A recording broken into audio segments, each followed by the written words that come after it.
みんな元気なのだ。済んだもんだよ。今日はね、中東の国イスラエルに注目していくのだ。実はね、イスラエルってすっごく面白い豆知識があるのだ。みんなびっくりするかもしれないけど、イスラエルの切手の裏についている海苔はうっかり舐めちゃっても大丈夫なように、ユダヤ教の食事のルールに合わせた校舎仕様で作られているらしいのだ。うっかりペロリしちゃっても安心なんだってすごいのだ。今日はそんなイスラエルに関するニュースを全部で3つお届けするのだ。中でも特にみんなに注目してほしいのが2つ目のニュースなのだ。ダーマー、ウィトコフ、クシュナー、停戦協議のためエジプトに到着という記事なのだ。ガザで拘束されている人質の状況や緊迫した停戦交渉の様子、そしてガザをめぐるいろんな動きがぎゅっと詰まっているのだ。世界が平和になるための大切な一歩が見えてくるかもしれないのだ。済んだもんは心から平和を願っているのだ。今日の動画が面白いと思ったら高評価とチャンネル登録よろしくなのだ。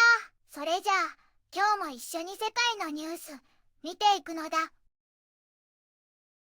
中東の地中海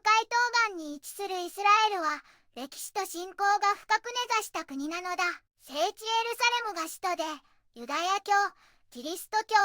イスラム教徒にとって大切な場所なのだよ。1948年に建国され、世界中からユダヤ人が集まる議会制民主主義の国なのだ。人口は約950万人で、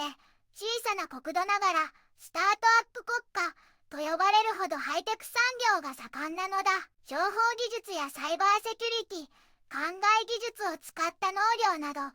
くの分野で世界をリードしているのだよ。多様な文化が融合した独特の食文化も魅力的なのだ。一方で歴史的経緯から常に中東情勢の中心として国際社会の注目を集めている国なのだ。イスラエルは歴史と信仰が深く、ハイテク産業も盛んな魅力的な国なのだ。だけど今は人質問題やガザの状況、停戦交渉などとても複雑で深刻な課題に直面しているのだ。人道支援が妨げられる悲しいニュースもあるけれど、済んだもんは皆が手を取り合ってこの困難を乗り越え、世界に平和が訪れることを心から願うのだ。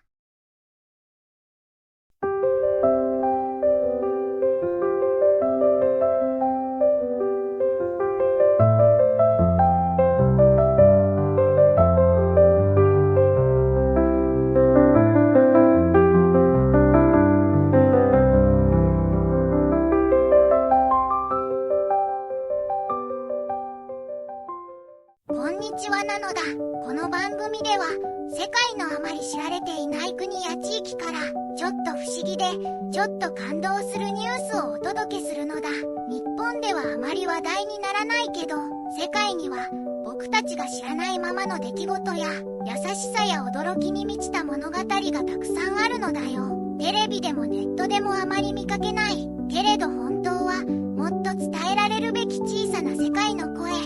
そんな声を僕と一緒に見つけに行くのだ。さあ、一緒に知られざる世界の旅を始めるのだ。